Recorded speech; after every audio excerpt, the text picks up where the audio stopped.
Kembali di Net 12, mengenal budaya memang paling enak lewat makanannya. Setuju nggak, Jen? Betul, saya setuju sekali dengan Elis. Dan bagi yang mau kenalan dengan kota Singkawang, pasti dapat pengalaman seru. Ada ya, makanannya ya harus dilempar-lempar. Oh ya? Kemudian ada juga yang masaknya harus sambil ajojing disco. Ajojing disco, kamu bisa contoh nggak? Kalau ajojingnya saya bisa mungkin sedikit, tapi kalau sambil masak nggak Nggak mungkin. bisa, jadi kamu ajojing dulu, udah capek, masak baru makan langsung Itu ya? enak, capek makan. Bener banget. Tapi selain cara masaknya yang unik, penyajiannya juga luar biasa, tapi rasanya itu mantep banget ya, Zen.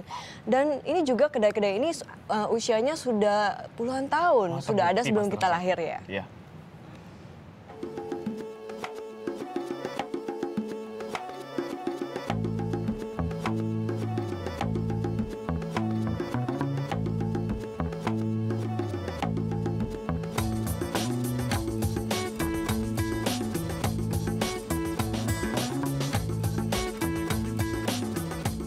Singkawang dikenal dengan sebutan kota seribu kelenteng. Salah satunya adalah Wihara Tridharma Bumi Raya ini. Ya, warga di Singkawang 50% adalah keturunan Tionghoa. Petualangan kuliner kali ini akan mengungkap rahasia di balik cita rasa masakan Tionghoa yang tersimpan di kota ini.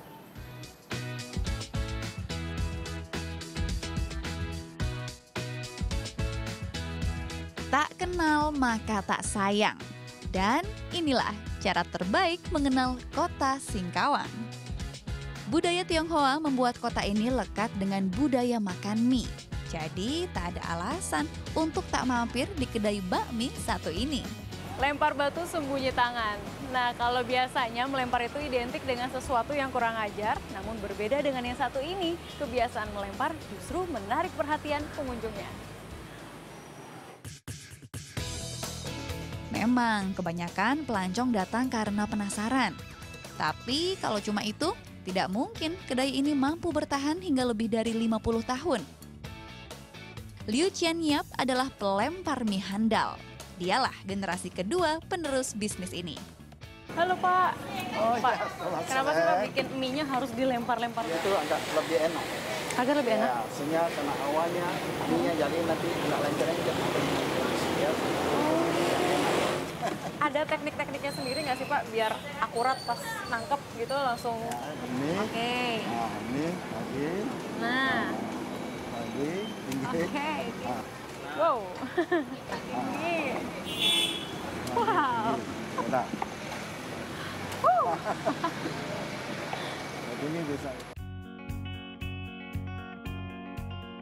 Kedai buka setiap hari. Sejak pagi hingga malam hari, kedai ini tak pernah sepi. Meski perut sudah keroncongan, pengunjung harus sabar menunggu demi seporsi bakmi bakso komplit seharga Rp25.000. Di Singkawang ini kan banyak sekali mie beredar gitu ya. Kenapa sih harus pilih makan bakmi di sini?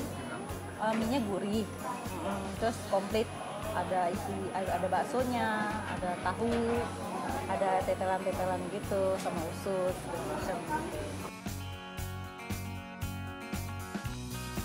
Perut masih punya sisa ruang. Mau ngemil sambil ajojing?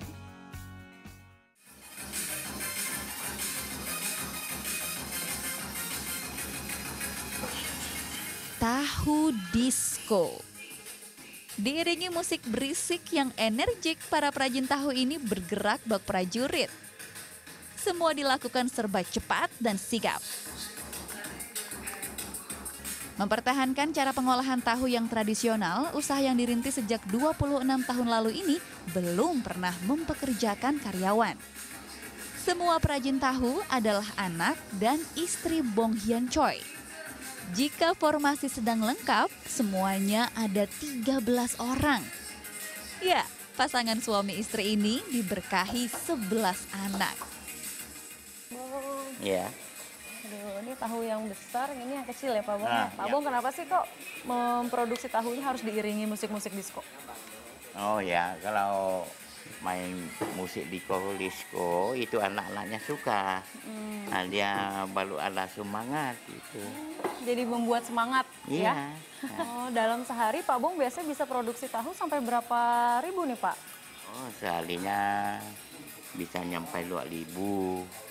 Kadang-kadang bisa lebih gitu. Bisa lebih. Iya, bisa. Ini yang mengerjakan anak-anak semua, Pak Bung? Iya.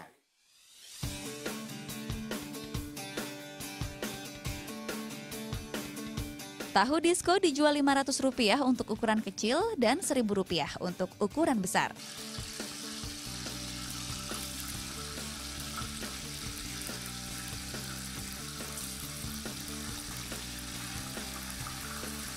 Cara penyajiannya pun sangat mudah. Tahu tak perlu dilumuri bumbu, cukup digoreng hingga seperti ini dan dicocol dengan bumbu kecap dan cabai.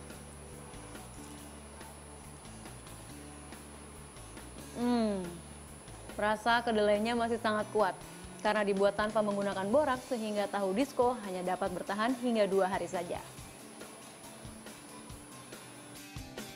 Mau cicip? Datang ke bilangan Gang Bun Hui, Singkawang. Mulai pukul 10 pagi sampai 8 malam, tahu disco siap bikin badan sekaligus lidah bergoyang. Target berikutnya adalah tempat yang sudah jadi bagian budaya. Keberadaannya hampir ada di tiap sudut kota. Mayoritas penikmatnya pria. Obrolan panjang jadi aktivitas utama dan secangkir kopi jadi teman setia. Salah satu yang paling banyak diincar adalah kedai kopi yang berada di Jalan Sejahtera. Alang, generasi ketiga yang kini mendapat tongkat estafet untuk meneruskan usaha keluarga. Di Singkawang, kopi disebut kopi tarik. Tak lain karena cara penyajiannya, kopi dituang berulang kali. Kopi yang dijual Alang adalah racikannya sendiri. Per cangkir, ia jual Rp4 hingga Rp8.000.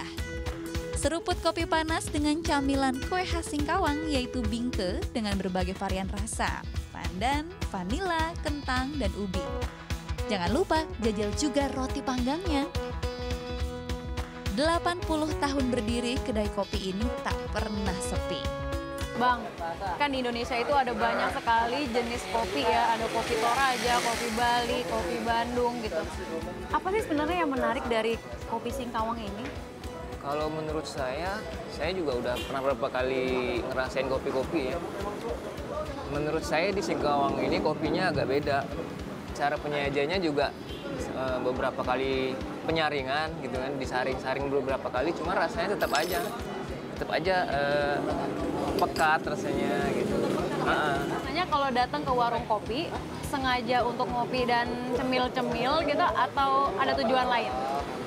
Ngobrolin rencana-rencana apa, terus juga buat bisnis juga di sini. Bisnis di warung kopi. Tertarik menyeruput cita rasa Singkawang dari secangkir kopi? Kedai ini buka setiap hari mulai pukul 6 pagi hingga 4 sore. Bernadian, Bayu Pamungkas melaporkan untuk NET.